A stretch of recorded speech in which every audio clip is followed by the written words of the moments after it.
அஹ், இந்த நாளிலும் நம்ம சபையுடைய வரலாறு என்பதை குறித்து நாம் பார்க்க இருக்கிறோம். சபை எப்பொழுது ஆரம்பிக்கப்பட்டது என்றால், அப்போஸ்தலர் நடவடிக்கைகள் புஸ்தகம் 2ஆம் அதிகாரத்தில் அங்கே பரிசுத்த ஆவியானவர் வருவதிலிருந்து அங்கே சபை ஆரம்பிக்கப்படுகிறது.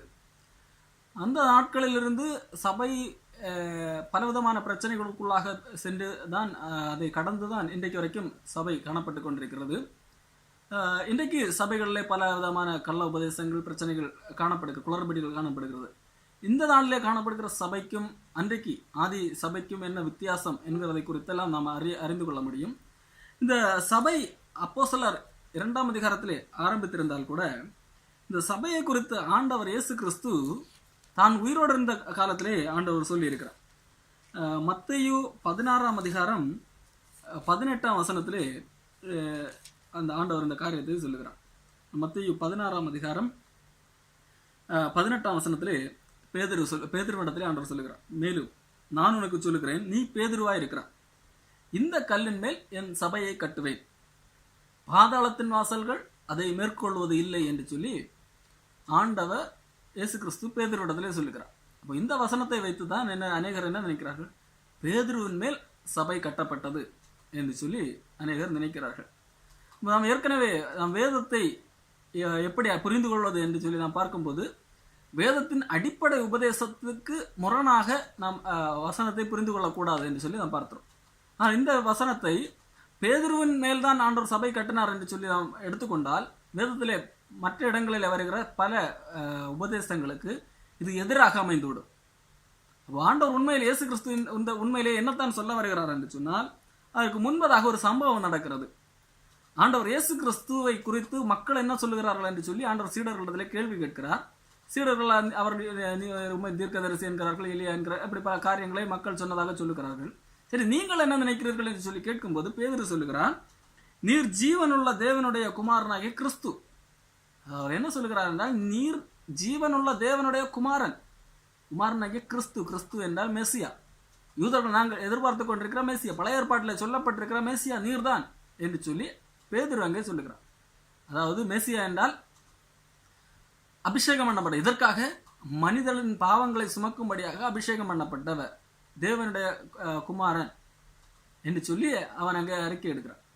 அப்போதான் ஆண்டவர் சொல்லுகிறார், இது உனக்கு சாதாரணமாக கிடைத்த வெளிப்பாடு அல்ல, உன்னுடைய மாம்சமும் உன்னுடைய ரத்தமும் இதை உனக்கு வெளிப்படுத்தவில்லை, பரலோகத்தில் இருக்கிற பிதா தான் உனக்கு வெளிப்படுத்தி இருக்கிறார் என்று சொல்லிவிட்டு தான் ஆண்டவர் சொல்லுகிறார், நீ பேதுருவாய் இருக்கிறார், நீ பேதுருவ பாறை போன்றவன், இந்த கல்லின் மேல் என் சபையை கட்டுவேன். இந்த கல் என்று ஆண்டவர் சொல்லுவது இந்த வெளிப்பாடு. இது என்ன வெளிப்பாடு? பேதுரு இப்ப சொன்னார் அல்லவா, ஒரு வெளிப்பாடு, பிதாவானவர் வெளிப்படுத்திய ஒரு வெளிப்பாடு. நீர் இயேசு கிறிஸ்து ஜீவனுள்ள தேவனுடைய குமாரனாகிய கிறிஸ்து, இந்த வெளிப்பாட்டின் மேல் சபையை கட்டுவேன். இதுதான் என்னது சரியான ஒரு உபதேசம். நம் வேதத்திலே பார்க்கும்போது எபேசியர், அப்பொழுதுதான் இந்த எபேசியர் 2ஆம் அதிகாரம் இந்த வசனத்தோடு தான் நம்ம எப்படி ஒத்துப்போகும். எபேசியர் 2ஆம் அதிகாரத்தில் பவுலப்போஸ்தலன் ஒரு காரியத்தை எழுதுகிறார். அப்போஸ்தலர் தீர்க்கதரிசிகள் என்கிறவர்களுடைய உபதேசத்தில்,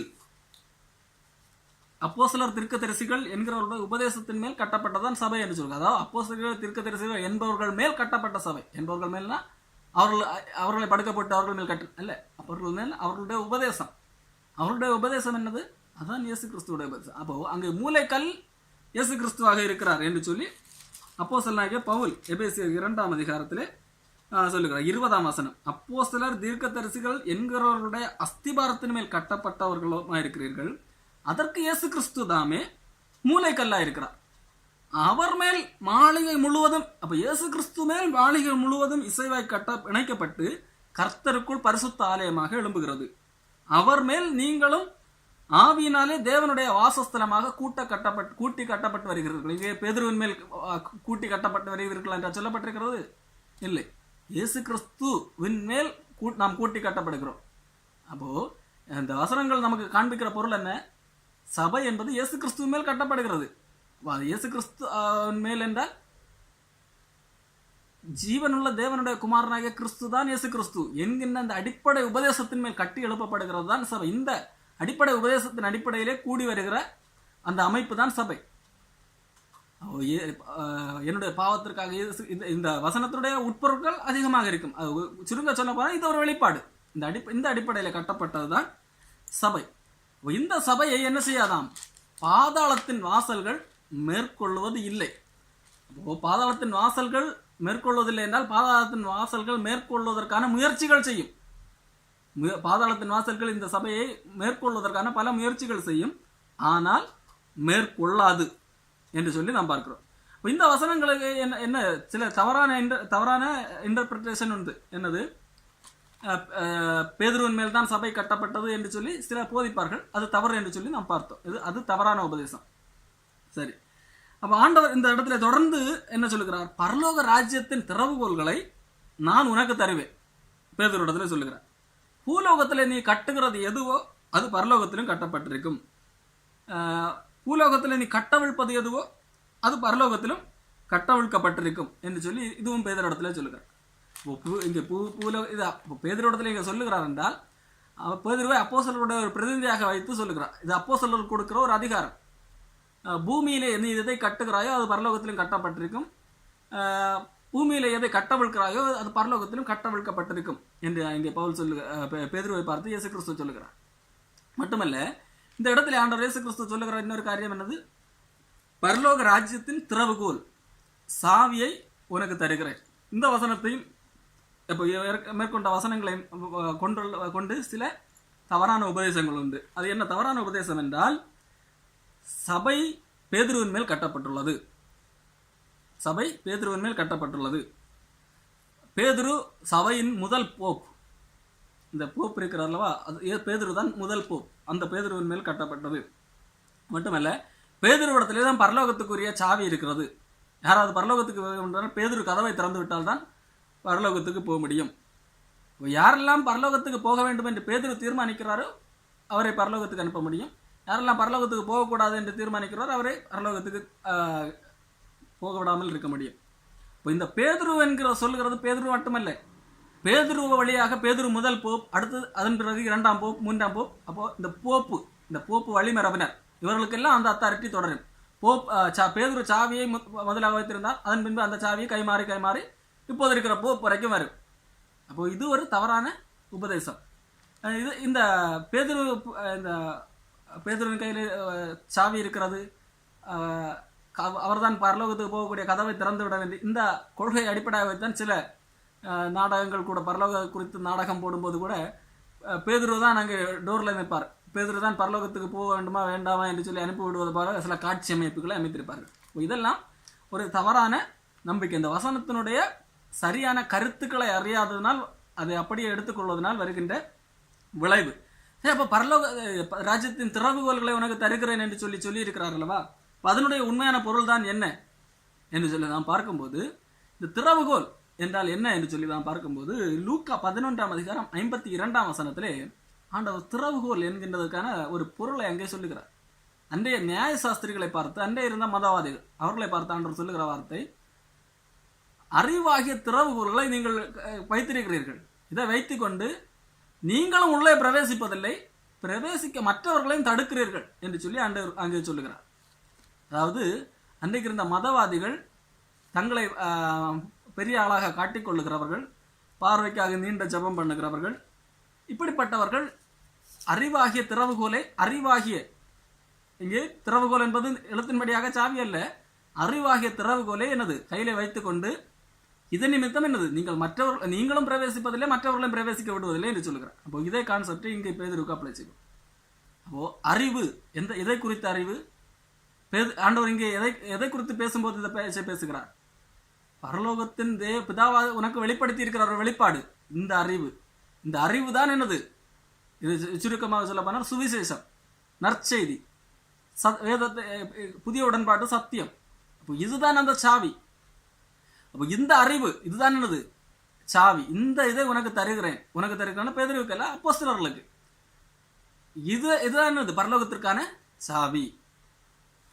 இந்த சாவியை கொண்டு உனக்கு தருகிறேன் என்றால் என்னது? நீ சுவிசேஷத்தை பிரசங்கம் பண்ணு, அது பரலோகத்துக்கு போகக்கூடிய ஒரு சாவி. இதை யாரெல்லாம் விசுவாசிக்கிறார்களோ அவர்கள் பரலோக ராஜ்யத்துக்குரியவர்களாக மாறுகிறார்கள். அதான் அதனுடைய பொருள். அறிவாகிய திறவுகோல், சுவிசேஷமாகிய திறவுகோல் அல்லது சத்தியமாகிய திறவுகோல், பேதுருவுக்கு வெளிப்படுத்தப்பட்ட அந்த வெளிப்பாடு. அப்போ இந்த வெளிப்பாடு பரலோகத்து ராஜ்யத்துக்கான ஒரு திறவுகோல். அப்போ பூலோகத்துல நீ எது கட்டுகிறாயோ அது கட்டவிழ்க்கிறாயோ கட்டவிழ்க்கப்படும் என்று சொல்லி இருக்கிறார் அல்லவா, அது என்ன? அப்போ இங்க அப்போஸ்தலர்களுக்கு ஆண்டவர் ஒரு காரியத்தை கொடுத்திருந்தார், கட்ட அவிழ்க்கக்கூடிய பொறுப்பு. அன்றைக்கு மக்கள் பாவத்திலே கட்டப்பட்டிருந்தார்கள், நியாய பிரமாணத்திலே கட்டப்பட்டிருந்தார்கள். ரோமர் புஸ்தகம் 7ஆம் அதிகாரம் 1 முதல் 4 வசனங்களை படிக்கும்போது நியாய பிரமாணத்தினால் கட்டப்படுகிற ஒரு மனிதனுடைய நிலைமையை குறித்து நாம் பார்க்கிறோம். இப்போ இந்த கட்டிலிருந்து விடுதலையாக்குவது இந்த அதிகாரத்தை யாருக்கு கொடுத்திருக்கிறார்? அப்போஸ்தலர்களுக்கு கொடுத்திருக்கிறார். இவர்கள் இந்த உபதேசத்தை, சுவிசேஷத்தை சொல்லும் போது இந்த கட்டிலிருந்து அவர்கள் கட்டவிழ்க்கப்படுகிறார்கள். மட்டுமல்ல, அப்போ பூலோகத்திலே கட்டுகிறது எதுவோ அது கட்டப்பட வேண்டாம். இப்படி கட்டவிழ்த்து விட்டு அவர்கள் கிறிஸ்துவின் பிரமாணத்துக்கு அவர்களை கட்டி விடுகிறார்கள். இதை நாம் எங்கே பார்க்கலாம்? 2 பேதுரு 3ஆம் அதிகாரம் 2ஆம் வசனத்திலே நாம் பார்க்கும்போது பேதுரு அங்கே கூறுகிறார். 2 பேதுரு 3ஆம் அதிகாரம் 2ஆம் வசனம், பரிசுத்த தீர்க்கதரிசிகளால் முன் சொல்லப்பட்ட வார்த்தைகளையும் இரட்சகராயிருக்கிற கர்த்தருடைய அப்போஸ்தலராகிய எங்களுடைய கட்டளைகளையும் நீங்கள் நினைவு கூறும்படி இந்த நிருபங்கள்னால் உங்களுக்கு உண்மையான மனதை நினைப்பூட்டி எழுதுகிறேன். அப்போ கர்த்தருடைய அப்போஸ்தலராகிய எங்களுடைய கட்டளைகள், இதுதான் இந்த கட்டளைகளால் பேதுரு கட்டுகிறான். இதே விதத்திலே பழைய ஏற்பாட்டு நியாய பிரமாணத்தினால் கட்டப்பட்டவர்களை கட்டவிழ்க்கிறார். அப்போ சுவிசேஷம் நம்மை கிறிஸ்துவுக்குள்ளாக கட்டுகிறது, சட்டத்திலிருந்தும் பாவத்திலிருந்தும் நம்மை கட்டவிழ்க்கிறது. இந்த பொறுப்பை தான் ஆண்டவர் அப்போஸ்தலர்களுக்கு கொடுக்கிறார். இந்த பூமியில நீங்கள் கட்டவிழ்க்கிறீர்கள், அவர்கள் பரலோகத்துக்குரியவர்களாக வந்து விடுகிறார்கள், பரலோக ராஜ்யத்துக்குள்ளாக வந்து விடுகிறார்கள். இதுதான் அந்த வசனத்தினுடைய பொருள். அப்போ சுவிசேஷம் இதன் மூலமாக இதை யார்கள் ஏற்றுக்கொள்கிறார்களோ அவர்கள் தான் சபையின் அங்கம், சபைக்குள்ளாக வருகிறார்கள். இதுதான் இப்படித்தான் சபை ஆரம்பிக்கப்படுகிறது. ஜீவனுள்ள தேவனுடைய குமாரனாகிய கிறிஸ்து, இந்த வெளிப்பாடு ஒரு சுருக்கமான வெளிப்பாடு. இதனுடைய எலாபரேஷன் என்னது? இயேசு கிறிஸ்து எதற்காக, இந்த ஜீவனுள்ள தேவனுடைய குமாரனாகிய கிறிஸ்து அவர் எதற்காக அபிஷேகம் பண்ணப்பட்டார், எதற்காக வந்தார் என்று எதற்காக, அப்போ அவரை ஏற்றுக்கொள்வது எப்படி என்கின்ற அது விளக்கமாக சென்றுவிடும். அப்போ அதை சுருக்க சொல்ல வேண்டுமென்றால் இப்படித்தான் காணப்படுகிறது.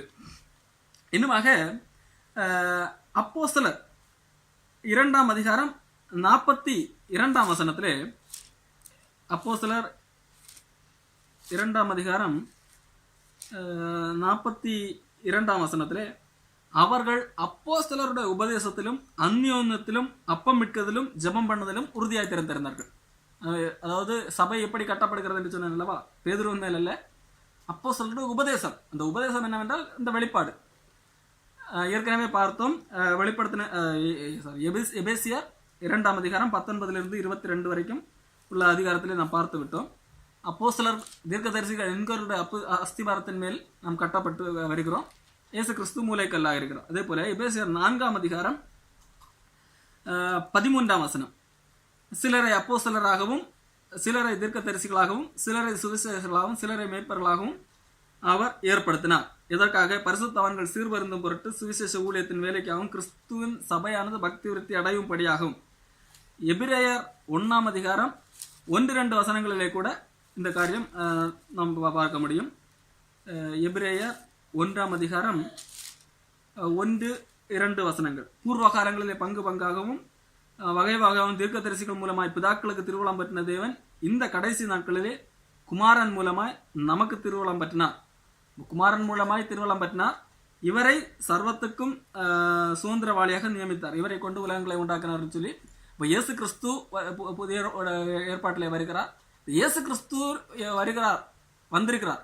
அப்போ இவரை கொண்டு சேர்க்கிற பொறுப்பை யாருக்கு கொடுத்தார் என்றால் அப்போஸ்தலர்களுக்கு கொடுத்தார் என்று சொல்லி நாம் பார்க்கிறோம். கலாத்தியர் 1ஆம் அதிகாரம் 6-8 நாம் பார்க்கும்போது இந்த அப்போஸ்தலர்களுடைய உபதேசத்தை தவிர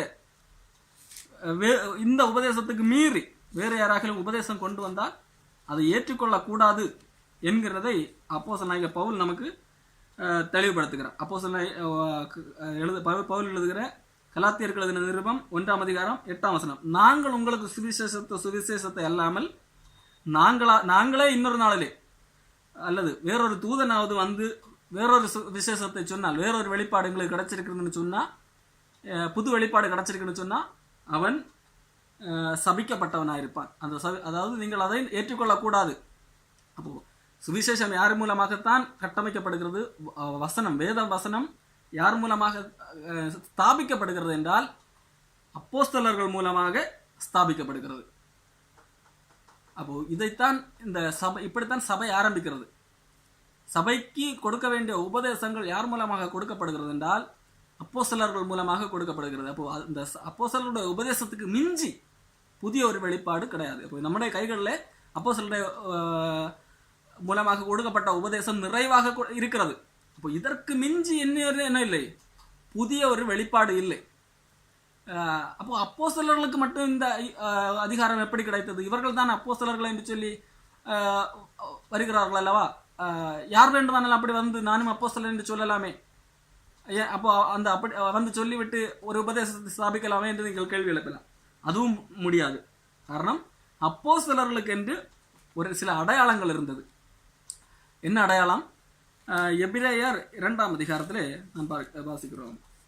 எபிரேயர் 2ஆம் அதிகாரம் 3-4 வசனங்கள். முதலாவது கர்த்தர் மூலமாய் அறிவிக்கப்பட்டது. இங்கே கர்த்தர் என்று இயேசு கிறிஸ்துவை குறித்து சொல்லப்பட்டிருக்கிறது. பின்பு அவரிடத்தில் கேட்டவர்களாலே, அவரிடத்தில் யார் நேரடியாக கேட்டது? சீடர்கள், அப்போஸ்தலர்கள். நமக்கு உறுதியாக்கப்பட்டதும், எப்படி உறுதியாக்கப்பட்டது? அடையாளங்களினாலும், அதாவது இந்த சீடர்களை கொண்டு அடையாளங்களினாலும் அற்புதங்களினாலும் பலவிதமான பலத்த செய்கைகளினாலும் தம்முடைய சித்தத்தின்படி பகிர்ந்து கொடுத்த பரிசுத்தாவின் வரங்களினாலும் தேவன் தாமே சாட்சி கொடுத்ததுமாய் இருக்கிற இவ்வளவு பெரிதான ரட்சிப்பு. இந்த ரட்சிப்புக்கு ஏற்ற ரட்சிப்பு எப்படி வருகிறது? கேள்வியினால், விசுவாசத்தினால் வரும். விசுவாசம் கேள்வியினால் வரும். அப்போ இந்த விசுவாசத்துக்கு ஏதுவான இந்த பிரசங்கம் அல்லது செய்தி எப்படி உறுதியாக்கப்பட்டது? இயேசு கிறிஸ்து சொல்லி இருக்கிறார். அந்த இயேசு கிறிஸ்து சொன்னது அவரிடத்திலிருந்து கேள்விப்பட்ட அப்போஸ்தலர்கள் மூலமாக நமக்கு கிடைத்திருக்கிறது. அது எப்படி உறுதியாக்கப்பட்டது? அவர்கள் மூலமாக நடந்த அற்புத அடையாளங்கள், அவர்கள் மூலமாக நடந்த வல்லமையான செயல்கள். ஏன் அப்போஸ்தலர்கள் செய்த அற்புதம் இன்றைக்கு செய்ய முடியவில்லை என்றால், அன்றைக்கு அப்போஸ்தலர்களுக்கு அந்த அதிகாரம் கொடுத்ததற்கு ஒரு நோக்கம் இருந்தது. அவர்கள் அந்த வசனத்தை உறுதிப்படுத்துவதற்காக அப்போஸ்தலர்கள் இயேசு கிறிஸ்துவிடத்திலிருந்து பெற்ற அந்த வசனத்தை உறுதிப்படுத்தும்படியாக அவர்கள் அப்போஸ்தலர்கள் என்று சொல்லி நிரூபிப்பதற்காக அன்றைக்கு அப்போஸ்தலருக்குரிய அடையாளங்கள் அவர்களிடத்தில் செயல்பட்டது. இன்றைக்கு அப்போஸ்தலர்கள் யாரும் இல்லை. அந்த இயேசு கிறிஸ்துவிடத்திலிருந்து அப்போஸ்தலர்கள் நேரடியாக அனுப்பப்படுகிற அவர்கள் அப்போஸ்தலர்கள். அப்படி அது அன்றைய 1ஆம் நூற்றாண்டிலே யூதாசை தவிர்த்து 11 சீடர்கள், அது கூடாதால் பவுல் அப்போஸ்தலரையும் ஆண்டவர் நேரடியாகவே சந்தித்து அனுப்புகிறார். பவுல் இயேசு கிறிஸ்துவோடு நேரடி சீடராக முதலாளி இருக்கவில்லை. ஆனால் பவுல் எப்படி அப்போஸ்தலனாக முடியும் என்கின்ற அந்த கேள்வி வருகிறது அல்லவா? அப்போ அதற்கான விடை தான் இயேசு கிறிஸ்துவே நேரடியாக பவுலை சந்தித்தார். உயிர்த்தெழுந்த பரமேறின பின்பும் பவுல் அப்போஸ்தலன் நேரடியாக சந்தித்தார். இதை பவுல் அப்போஸ்தலன் நிரூபிக்கிறார். நான் அப்போஸ்தலன் தான். அப்போஸ்தலன் என்றால் இயேசு கிறிஸ்து நேரடியாக சந்தித்திருக்க வேண்டும் அல்லவா? ஆம், நான் என்னுடைய உபதேசத்தை நான் மற்றவர்கள் பேசி நான் பெற்றுக்கொள்ளவில்லை. இயேசு கிறிஸ்துவை எனக்கு நேரடியாக தந்தார் என்று சொல்லி கலாத்தியரின் புஸ்தகம் 1ஆம் அதிகாரம் 12ஆம் வசனத்திலே பவுல் அப்போஸ்தலன் சொல்லுகிறார், நான் அதை ஒரு மனுஷனால் பெற்றதும் அல்ல, மனுஷனால் கற்றதும் அல்ல, இயேசு கிறிஸ்துவே அதை எனக்கு வெளிப்படுத்தினார். அப்போ இயேசு கிறிஸ்து நேரடியாகவே பவுலுக்கு உபதேசம் கொடுத்தார். எப்படி மற்ற அப்போஸ்தலர்களுக்கு தாம் வாழ்ந்த காலத்தில் கொடுத்தாரோ அதே போல பவுல் அப்போஸ்தலருக்கு நேரடியாக இயேசு கிறிஸ்துவே உபதேசத்தை கொடுத்தார். அப்போ இந்த அப்போஸ்தலர்கள், இவர்கள் பவுல் அப்போஸ்தலர் என்பதற்கு பவுல் பொய் சொல்லலாம் அல்லவா? எனக்கு நேரடியாக கொடுத்தார் என்று சொல்லி அப்படி பொய் சொல்லுகிறாரா இல்லையாங்கிறத கண்டுபிடிப்பதற்காக அப்போஸ்தலர்களுக்கு என்று ஒரு அடையாளம் ஆண்டவர் கொடுத்திருந்தார் அல்லவா? என்ன அடையாளம்? அற்புதங்கள், அதிசயங்கள், வல்லமை. அப்போ இந்த அடையாளங்கள் பவுல் மூலமாகவும் செயல்பட்டது. பவுலும் பேதுரு எழுப்புறதை போல மரித்தோரை எழுப்புகிறார், வியாதியஸ்தர்களை சுகமாக்குகிறார். அப்போ இது அப்போஸ்தலருக்குரிய சில அடையாளங்கள் பவுலின் மூலமாகவும் நடைபெறுகிறது. அப்போ பவுல் அப்போஸ்தலர் என்று சொல்லி தன்னை நிரூபித்துக் கொள்கிறார். இந்த அப்போஸ்தலர்கள் தவிர இன்னொருத்தர் எனக்கு ஒரு புதிய வெளிப்பாடு கிடக்கிறது, என்னையும் ஆண்டவர், எனக்கும் ஒரு ஆண்டவர் புதிய ஒரு வெளிப்பாடு தந்தார் என்று சொல்லி வந்தால் என்ன செய்யக்கூடாது? நம்பக்கூடாது என்று சொல்லி வேதம் திட்டம் தெளிவாக சொல்லுகிறது. காரணம், இந்த அப்போஸ்தலர்களுடைய உபதேசத்தின் மேல் ஸ்தாபிக்கப்பட்டதான் சபை. அது ஸ்தாபிக்கப்பட்டு விட்டது, இனி ஸ்தாபிக்கப்பட போவதில்லை. அப்போ வெளிப்பாடு என்னது? நமக்கு தேவையான வெளிப்பாடு ஏற்கனவே கொடுக்கப்பட்டு விட்டது. இன்னும் வர வேண்டுமானால் ஒரு வசனத்தை பார்க்கலாம். மார்க்கு புஸ்தகம் 16ஆம் அதிகாரம் 17 முதல் 20 வசனங்கள். இயேசு கிறிஸ்து உயிர்த்தெழுந்த என்பதாக சீடர்களை பார்த்து சொல்லுகிறார். விசுவாசிக்கிறவர்களால் நடக்கும் அடையாளங்களாவன, என் நாமத்தினாலே பிசாசுகளை துரத்துவார்கள், நவமான பாஷைகளை பேசுவார்கள், சர்ப்பங்களை எடுப்பார்கள், சாவுக்கு எதுவான யாதொன்றை குடித்தாலும் அது அவர்களை சேதப்படுத்தாது. இப்படியெல்லாம் சொல்லிவிட்டு சொல்லுகிறார்.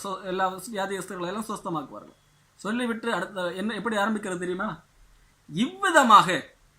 இவ்விதமாக கர்த்தர் அவர்களுடனே பேசின பின்பு, இப்போ இவ்விதமாக கர்த்தர் யாருடனே பேசினா? அப்போஸ்தலர்களுடனே பேசின பின்பு பரலோகத்துக்கு எடுத்துக்கொள்ளப்பட்டு தேவனுடைய வலது பரிசையிலே உட்கார்ந்தார். அப்போ அதன் பின்பு அவர்கள், யாரிடத்தில் ஆண்டவர் பேசினாரோ அவர்கள் புறப்பட்டு போய் எங்கும் பிரசங்கம் பண்ணினார்கள். அவர்களுக்கு ஒப்புவிக்கப்பட்ட அப்போஸ்தலருக்குரிய இந்த உபதேசத்தை பிரசங்கம் பண்ணினார்கள். கர்த்தர் அவர்களுடனே கூட போய் கிரியை நடப்பித்து அவர்களால் நடந்த அடையாளங்களினாலே வசனத்தை உறுதிப்படுத்தினார். இந்த இடத்துல ஆண்டவர் சொல்லியிருக்கிறார்கள் அடையாளங்கள் ஏன் கொடுத்தார் என்று சொல்லி எழுதப்பட்டிருக்கிறது? வசனத்தை உறுதிப்படுத்தும்படியாக. இவர் இந்த வசனத்தை உறுதிப்படுத்தபடியாக தான் அன்றைக்கு அடையாளங்கள் அவர்கள் மூலமாக செய்தார். இன்றைக்கு வசனம் உறுதிப்படுத்தப்பட்டதா? பட்டது. வேதாகமம் எழுதி முடித்து ஸ்தாபிக்கப்பட்டது, இன்றைக்கு நம்முடைய கரங்களில் இருக்கிறது. ஆகவே தான் இன்றைக்கு ஆதி சபையில் நடந்தது போன்ற அடையாளங்கள் நடப்பதில்லை. இன்றைக்கு சிலர் சொல்லலாம், அன்றைக்கு நடந்தது போல நாங்கள் நடத்தி காட்டுகிறோம் என்று சொல்லி. என்ன சொல்வார்கள்? உன்னுடைய காய்ச்சல் சரியானது, தலைவலி சரியானது, கட்டி சரியானது, இதுதான் சொல்வார்கள். அப்போஸ்தலருடைய காலத்தில் நடந்தது யாராலும் விவரிக்க முடியாத அற்புத அடையாளங்கள். மரித்தவர்கள் எழும்பினார்கள். பேதுரு மரித்தவரை எழுப்பி இருக்கிறார். பவுல் அப்போஸ்தலன் மரித்தவரை எழுப்பி இருக்கிறார். பவுலுடைய கையில பாம்பு கடித்தது, ட்ரீட்மெண்ட் பார்க்காமலே உடனடியாக ஒரு உதர் மட்டும்தான். எல்லாரும் இவன் செத்து போவான் என்று பார்த்து கொண்டிருக்கிறார்கள், அவன் சாகவில்லை. அப்போ சிறைச்சாலைகளாக அதிர்கிறது. இதெல்லாம் தான் அடையாளங்கள். இதெல்லாம் இன்றைக்கு என்ன நடந்து கொண்டிருக்கிறதா? இல்லை. அப்போ அது அன்றைக்கு நடந்ததற்கு காரணம் இருந்தது. என்ன காரணம்? உபதேசம் ஸ்தாபிக்கப்பட வேண்டும், வசனத்தை உறுதிப்படுத்தும்படியாக ஆண்டவர் அடையாளங்களை செய்தார் என்றுதான் வேதம் நமக்கு சொல்லுகிறது. அப்போ இப்படித்தான் அன்றைக்கு சபை ஸ்தாபிக்கப்பட்டது. 1ஆம் நூற்றாண்டிலே நடக்கின்ற காரியங்கள். இதன் பின்பதாக அப்போ சபை ஸ்தாபிக்கப்படுகிறது. அப்போஸ்தலர் 2ஆம் அதிகாரத்திலே ஆண்டவர் சபை பரிசுத்த ஆவியானவர் வரும்போது அங்கே வரங்கள் கிரியை செய்கிறது. அந்த வரத்தை பார்க்கிறவர்கள் பிரமிக்கிறார்கள். அங்கே பிரமிக்கும் போது அவர்களுடைய பேச்சு, அவர்கள் பேசுகிற பேச்சு அவர்கள் ஏற்றுக்கொள்கிறார். அந்த பிரசங்கத்தினால ரட்சிக்கப்படுகிறார்கள். இப்படி சபை மக்கள் சபை வளர்ந்து பெருகிறது. இப்போ சபை வளர்ந்து பெருகும் போது அப்படியே ஸ்மூத்தாக போய்விட்டதா என்றால் இல்லை. அங்கே இப்படி சபை தங்களுடைய உபதேசத்தை நிலைநாட்டும்படியாக விவாதங்கள் செய்துகிறார்கள். விவாதம் செய்துதான் இந்த உபதேசம் ஸ்தாபிக்கப்பட்டது. சும்மா ஏதோ ஆண்டவரிடத்திலிருந்து பெற்றோம், எழுதி வைத்தோம் என்பதல்ல. அவர்கள் இந்த உபதேசத்தை நிலைநாட்டுவதற்காக பல விவாதங்கள் செய்தார்கள். இன்றைக்கு சிலர் சொல்வார்கள், கிறிஸ்தவர்கள் விவாதம் செய்வது தவறு என்று சிலர் சொல்வார்கள். அல்ல, நம்ம வேதம் புஸ்தகம் வைத்திருக்கிறோம் என்றால் இது பல விவாதங்களின் அடிப்படையிலே வென்று வந்த ஒரு உபதேசம். உதாரணத்துக்கு ஸ்தேவான் ஏன் கொலை செய்யப்பட்டான் என்று தெரியுமா? ஸ்தேவான் ஏன் கொலை செய்யப்பட்டார் என்றால், அப்போஸ்தலர் 6ஆம் அதிகாரத்திலே ஸ்தேவானோடு சிலர் தர்க்கம் பண்ணுகிறார்கள், விவாதம், ஆர்குமெண்ட் பண்ணுகிறார்கள். ஸ்தேவானை நீ பேசுவது ஒரு புதிய உபதேசமாக இருக்கிறது, இயேசு கிறிஸ்து என்று சொல்லுகிறார், அப்படி சொல்லுகிறார் என்று சொல்லி விவாதம் பண்ணுகிறார்கள். யார்? அன்றைய யூதர்கள் தான் இயேசு கிறிஸ்துவை நிராகரித்த அந்த யூதர்கள் ஸ்தேவானோடு விவாதம் பண்ணுகிறார்கள். ஸ்தேவான் என்ன பண்ணுகிறார்? வேத வசனத்தை கொண்டு ஆர்கியூ பண்ணுகிறார். வேத வசனத்தோடு ஆதாரத்தோடு அவர் விவாதம் பண்ணுகிறார். அப்போஸ்தலர் 6ஆம் அதிகாரம் 8 நான் படிக்கிறேன். ஸ்தேவான் விசுவாசத்தினாலும் வல்லமையினாலும் நிறைந்தனாய் ஜனங்களுக்குள்ளே பெரிய அடையாளங்களையும் அற்புதங்களையும் செய்தார். அப்பொழுது லிபத்தினர் எனப்பட்டவர்கள், ஆலயத்தை சேர்ந்தவர்களும், சிரேனே பட்டணத்தாரிலும், அலெக்சாந்திரியா பட்டணத்தாரிலும், சிசிலியா நாட்டாரிலும், ஆசியா தேசத்தாரிலும் சிலர் எழும்பி ஸ்தேவானுடனே தர்க்கம் பண்ணினார்கள். விவாதம் நடக்கிறது. அப்போ விவாதத்தின் முடிவிலே ஸ்தேவான் ஆதாரத்தோடு பேசுகிறான். வேத வசன ஆதாரத்தோடு பேசுகிறார். அப்போ இந்த ஆர்குமெண்ட்டிலே ஸ்தேவானோட தர்க்கம் பண்ணினவர்களால் எதிர்த்து பேச முடியவில்லை, வெற்றி கொள்ள முடியவில்லை. அதாவது ஸ்தேவான் பேசின ஞானத்தையும் ஆவையும் எதிர்த்து நிற்க அவர்களால் கூடாமற் போயிற்று. ஆர்கியூ பண்ண வந்தவங்களால என்ன பண்ண முடியலை, ஆர்குமெண்ட்லே வெற்றி பெற முடியவில்லை. அப்பொழுதுதான் அவர்கள் என்ன செய்கிறார்கள், ஸ்தேவான் மேல் பொய் குற்றம் சாட்டுகிறார்கள். பாருங்கள், அப்பொழுது அவர்கள் மோசேக்கும் தேவனுக்கும் விரோதமாக இவன் தூஷண வார்த்தைகளை பேச கேட்டோம் என்று சொல்லும்படியாக மனுஷரை ஏற்படுத்தி, மனுஷருக்கு காசு இல்லாத ஏதோ ஆசை காட்டி அவர்களை ஏற்படுத்தி பொய் குற்றம் சாட்டுகிறார்கள். ஜனங்களை மூப்பரையும் வேதபாரகரையும் தூண்டிவிட்டு எழுப்பிவிட்டு அவன் மேல் பாய்ந்து அவனை பிடித்து ஆலோசனை சங்கத்தாருக்கு முன்பாக இழுத்து கொண்டு போய் பொய் சாட்சிகளை நிறுத்தினார்கள். பாருங்கள், அப்போ கிறிஸ்தவம் என்பது ஸ்தேவான் எப்படி தன்னுடைய உபதேசத்தை ஸ்தாபிக்கிறார். அவன் தன்னுடைய ஆர்குமெண்ட், கிறிஸ்தவ உபதேசத்தை ஆர்குமெண்டாக வைக்கிறார். அப்போ அதற்கு எதிராக வருகிறவர்களால் இந்த ஆர்குமெண்டை ஜெயிக்க முடியவில்லை. என்ன செய்கிறார்கள், ஐயோ நாம் தோற்றுவிட்டோமே, என்ன செய்ய வேண்டும், நம்முடைய ஆர்குமெண்ட் தோற்றுவிட்டது, நம்மிடத்தில் ஆதாரம் இல்லை, நாம் சொல்லுகிற உபதேசம் தவறாக இருக்க வேண்டும் என்று நினைத்து எனது மனம் திரும்பி ஸ்தேவான் சொல்லுகிற இந்த சரியான உபதேசத்துக்கு வந்திருக்க வேண்டும். ஆனால் அவர்கள் தோற்றுவிட்ட அந்த கோபத்திலே ஸ்தேவான் மேல் பொய் குற்றம் சாட்டி அவனை கொலை செய்கிறார்கள். சத்தியத்தை ஏற்க முடியாதவர்கள், சத்தியத்தை ஏற்க முடியாமல் அதில் தோற்று போனவர்கள் தான் எனது கிறிஸ்தவர்களை அன்றைக்கு கொலை செய்ய ஆரம்பித்தார்கள்.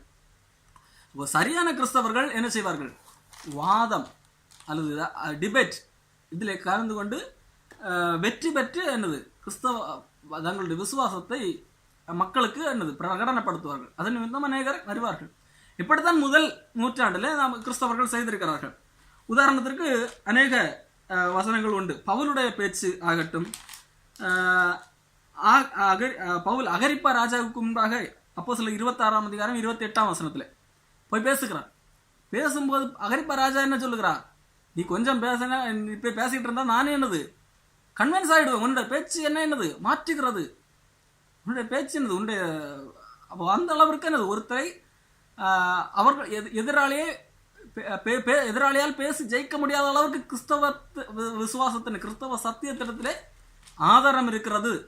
அதை நாம் புரிந்து கொள்ள வேண்டும். அப்போ இவ்வளவு ஆதாரம் வைத்து விவாதத்தில் வெற்றி பெறக்கூடியவர்கள் தான், வெற்றி பெறக்கூடிய உபதேசம் தான் கிறிஸ்தவர்களுடையது. சரி, அடுத்து தொடர்ந்து அப்போஸ்தலர் அதுக்கு முன்பதாக அப்போஸ்தலர் 24-25 ஃபேலிக்ஸிடம் பேசுகிறான். ஃபேலிக்ஸிடம் நியாய தீர்ப்பதெல்லாம் கொடுத்து பேசும்போது அவன் பயப்படுகிறான். அப்போ அந்த அளவிற்கு என்னது இருக்கிறது, உபதேசம் இருக்கிறது. அப்போஸ்தலர் 9ஆம் அதிகாரம் 29ஆம் வசனத்திலே, அப்போஸ்தலர் 9ஆம் அதிகாரம் 29, கர்த்தராகிய இயேசுக்கு நாமத்தினாலே தைரியமாய் பிரசங்கித்து கிரேக்கருடனே பேசி தர்க்கித்தான், அவர்களோ அவனை கொலை செய்ய எத்தனை பண்ணினார்கள். பவுல் மறுபடியும் இங்கே அப்போஸ்தலர் 9 கொஞ்சம் முன்பதாக தான் அவன் கிறிஸ்தவத்தை ஏற்றுக்கொண்டு வளர்ந்து வருகிறான். இந்த வேளையில என்னது, ஆரம்பத்திலே என்னது, பவுல் தர்க்கம் பண்ணி பேசி வெற்றி விவாதம் பண்ணி என்னது இயேசு கிறிஸ்துவே மெய்யான தெய்வம் என்று சொல்லி நிரூபிக்கிறான், தன்னுடைய விசுவாசத்தை பறைசாற்றுகிறான். ஆனால் எதிர்த்து நிற்க முடியாதவர்களை என்ன பார்க்கிறார்கள், கொலை செய்ய பார்க்கிறார்கள். இன்னுமாக நாம் பார்க்கும்போது அப்போஸ்தலர் 17ஆம் அதிகாரம் 17ஆம் வசனத்திலே, அப்போஸ்தலர் 17ஆம் அதிகாரம் 17ஆம் வசனத்திலே, ஜப ஆலயத்திலே யூதரோடும் பக்தியுள்ளவர்களோடும் சந்தை வெளிகளிலே எதிர்பட்டவர்களோடும் தினந்தோறும் சம்பாஷணை பண்ணினான். பவுல் அப்போஸ்தலன் ஒரு புதிய இடத்திற்கு போகிறான், அங்கே கண்டவர்களிடத்துல எல்லாம் அங்கே சம்பாஷணை பண்ணுகிறான். அப்போ இப்படி இருக்கிறது. அப்போ ஆரம்பத்திலே இதை எதற்கு இவ்வளவு காரியம் தர்க்கம் பண்ணுகிற, சம்பாஷணை பண்ணுகிற அந்த காரியங்களை எதற்கு சொல்லுகிறேன் என்றால், கிறிஸ்தவம் இப்படித்தான் என்னது நிலைநாட்டப்பட்டது. அப்போ கிறிஸ்தவ விசுவாசம் அதை கேள்வி கேட்கிறவர்களால் என்ன செய்ய முடியாது, கிறிஸ்தவ விசுவாசத்தை எதிர்த்து நிற்க முடியாது. கிறிஸ்தவ விசுவாசம் அந்த அளவிற்கு ஆதாரபூர்வமானது, அது உண்மையானது. அது நம்ம இந்த விசுவாசத்தை ஆதாரபூர்வமாக நம்மால் என்னது சரியாக வேதத்தின் அடிப்படையில் நிரூபிக்க முடியும். மற்ற மதங்களை உள்ளது போன்ற என்ன இல்லை, ஆதாரமில்லாத செய்தி கிறிஸ்தவத்திலே இல்லை.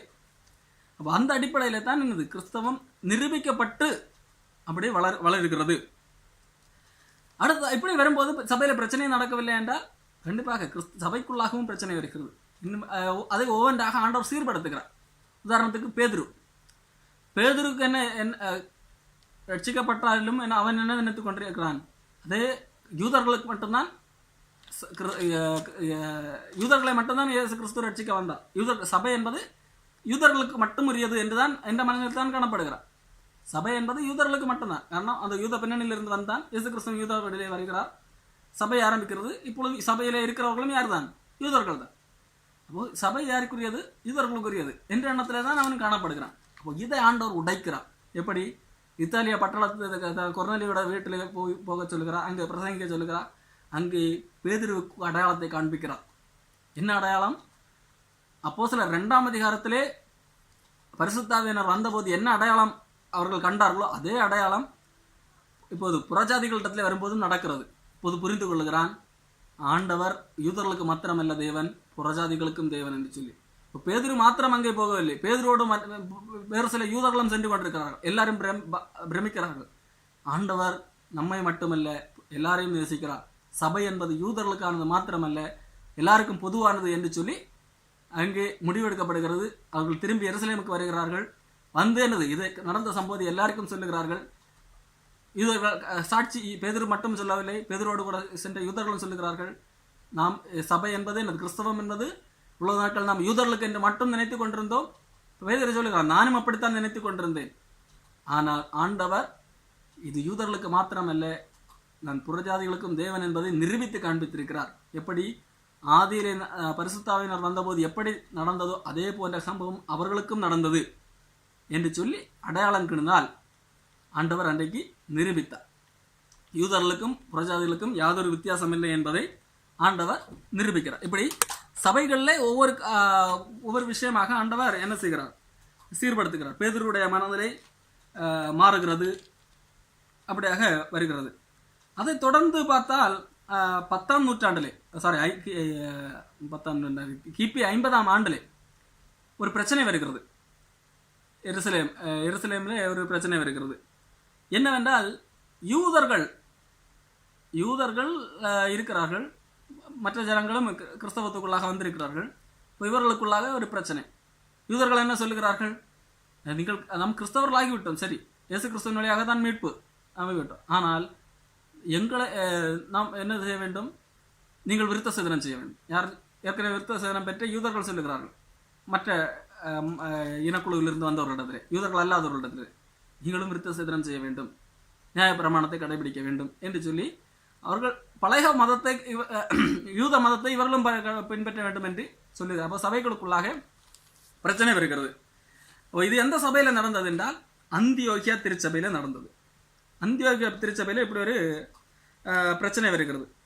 அப்போ ஆகவே தான் என்னது, இங்க இருந்து எருசலேமுக்கு சொல்லுகிறார்கள், அப்போஸ்தலர்களிடத்திலே போய் பேசுகிறார்கள். அப்போஸ்தலர்கள் அங்கு தலைவராக யார் இருக்கிறார் என்றால் யாக்கோபு இருக்கிறார், இயேசு கிறிஸ்துவோட சகோதரர். அங்கே போய் பேசுகிறார்கள். தீர்மானம் எடுக்கப்படுகிறது. என்ன தீர்மானம்? நாம் சுமக்க முடியாத ஒரு நுகத்தடியை இப்பொழுது என்ன செய்து கொண்டிருக்கிறோம்? புதிதாக வருகிற இடத்திலே சுமத்துகிறோம். இது தவறு என்று சொல்லி அங்கே பிரசங்கிக்கப்படுகிறது, முடிவெடுக்கப்படுகிறது. நம்மாலேயே சுமக்கக்கூடிய முடியாத ஒரு கட்டு அது. அதை நாம் இப்பொழுது கிறிஸ்தவர்களான பின்பு அவர்களிடத்திலேயும் நாம் திணிக்கிறோம். இது தவறு என்று சொல்லி கிறிஸ்தவர்கள் இந்த நியாயப்பிரமாணத்துக்கு உட்பட்டவர்கள் அல்ல என்கின்ற தீர்மானம் எடுக்கப்படுகிறது. தொடர்ந்து ஒரு சில காரியங்கள் மட்டும் ஆலோசனைகளாக கொடுக்கப்படுகிறது. வேசித்தனத்திற்கும் விக்கிரக ஆராதனைக்கும் நெருங்குண்டு சத்தத்துக்கும் ரத்தத்துக்கு மட்டும் விலகி இருக்க வேண்டும் என்று சொல்லி இங்கே இருந்து கடிதம் கொடுத்து அங்கே எந்த சபையில் பிரச்சனை நடந்தோ அங்கே கொடுத்து அனுப்பப்படுகிறது. அப்போது இங்கே நான் பார்க்கும்போது நான் இங்கே எந்த சபையில் பிரச்சனை வந்தது என்று சொன்னேன்? அந்தியோகியா திருச்சபையில். இப்போ அந்தியோகியாவை எப்படி சபை, ஏற்கனவே பார்த்தோம் எருசலேமில் மட்டும்தான் சபை இருந்தது யூதர்கள். இப்போ அந்தியோகியாவில் எப்படி சபை வந்தது? யூதர்கள் என்ன செய்தார்கள்? எருசலேமில் தான் இருந்தார்கள். ஆனால் ஸ்தேவானுடைய கொலை, அந்த பிரச்சனை உபத்திரவம் எல்லாம் நடந்தது அல்லவா? அப்போ அந்த பிரச்சனை நடந்த போது யூதர்கள் சிதறடிக்கப்பட்டார்கள். எல்லா இடங்களுக்கும் யூதர்கள் அல்ல, கிறிஸ்தவர்கள் சிதறடிக்கப்பட்டார்கள். சரி, சிதறடிக்கப்பட்டவர்கள் மற்றவர்களுக்கு சுவிசேஷம் சொன்னார்களா என்றால் சுவிசேஷம் சொல்லவில்லை. நாம் ஏனென்று பார்த்தோம், அவர்களுடைய என்ன மனநிலையில் இருந்தார்கள்? பேதுரு என்ன மனநிலையில் இருந்தாரோ அதே போன்ற மனநிலையில் தான் அவர்களும் இருந்தார்கள். என்ன மனநிலை? சபை என்பது யூதர்களுக்கானது மாத்திரம்தான், இது புறஜாதிகளுக்குரியது அல்ல என்கின்ற மனநிலையில் தான் காணப்பட்டது. ஆகவே இவர்கள் சிதறடிக்கப்பட்டாலும் சுவிசேஷம் சொன்னால் யாரிடத்திலே தான் இந்த யூதர்கள் சொல்வார்கள்? இன்னொரு யூதனிடத்திலே தான் சுவிசேஷம் சொல்வார்கள். அப்படிப்பட்ட மனநிலையில தான் காணப்பட்டார்கள். நான் வாசிக்கிறேன். அப்போஸ்தலர் 11:19. ஸ்தேவான் நிமித்தமாய் எழும்பின உபத்திரவத்தினாலே சிதறப்பட்டவர்கள் சுவிசேஷ வசனத்தை யூதர்களுக்கே அன்றி மற்ற ஒருவருக்கும் அறிவியாமல் பெனிக்கே நாடு, சீப்ரு தீவு, அந்தியோகியா பட்டணம் வரைக்கும் சுற்றி திரிந்தார்கள். அவர்களில் சீப்ரு தீவாரும் சிரேனே பட்டணத்திலுமாகிய சிலர் அந்தியோகியா பட்டணத்துக்கு வந்து கிரேக்கருடனே பேசி கர்த்தராகிய இயேசு கிறிஸ்துவை குறித்து பிரசங்கித்தார்கள். இதுல சிலர் மட்டும் என்ன பண்ணாங்க? அந்தியோகியாவில் என்னது இயேசு கிறிஸ்துவை குறித்து பிரசங்கம் பண்ணார்கள். அடுத்து அதை தொடர்ந்து என்ன பண்றாங்க? அந்தியோகியாவுக்கு யார் வர்றது? பர்னபா வருகிறார். பர்னபா யார்? அடுத்து என்ன பண்ணுகிறார்? அந்த வேளையில தான் பவுல் மனம் திரும்பி இருக்கிறார். பவுலை கூட்டிட்டு வருகிறார். பவுல் பிரசங்கம் பண்ணுகிறார்.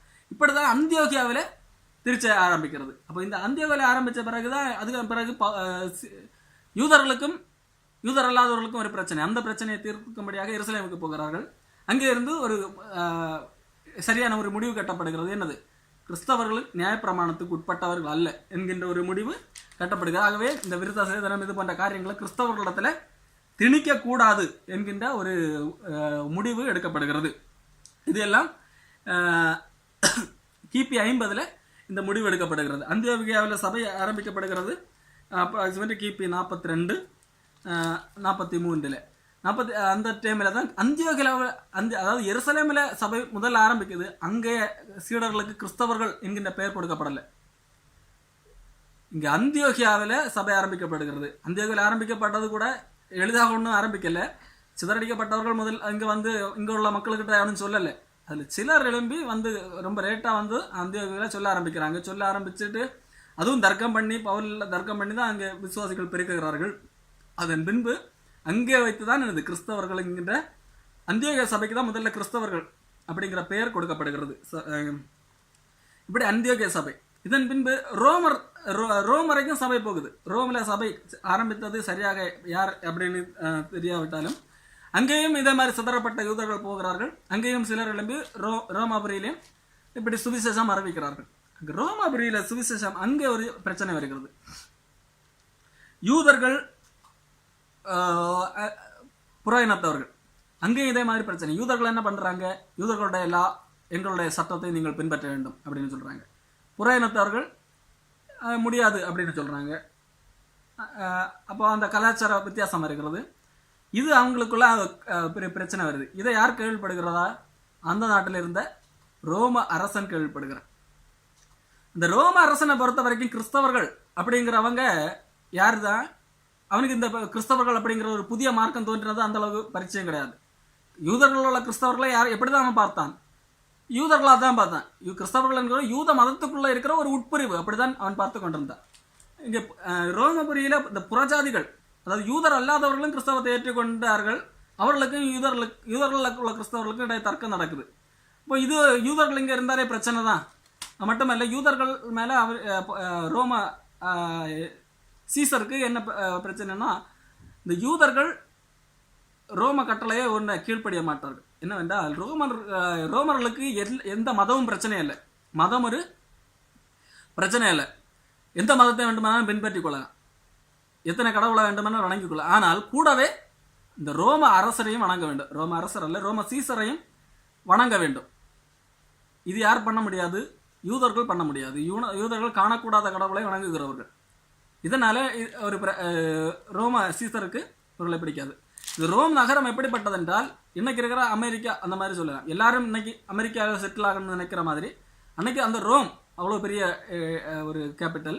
அந்த இடத்துக்குள்ள தான் எல்லாரும் செட்டில் ஆகணும்னு நினைப்பாங்க. அப்போ அந்த ரோமில் எல்லா விதமான இன மக்களும் காணப்படுவாங்க. அந்த எல்லா இன மக்களோடும் யாரால ஒத்து போக முடியாது? இந்த யூதர்களால் ஒத்து போக முடியாது. அப்படி இருக்கிறதுனால இந்த ரோம் சீசர் என்ன ஒரு கிளவுதியா அப்படிங்கிற ஒரு சீசர், அவர் என்ன கிபி 49 என்ன ஒரு ஆணை எடுக்கிறாருன்னா, யூதர்கள் இந்த ரோமை விட்டு காலி பண்ணி போகணும். ரோமர்கள் இந்த ரோமில் யூதர்கள் இருக்க முடியாது.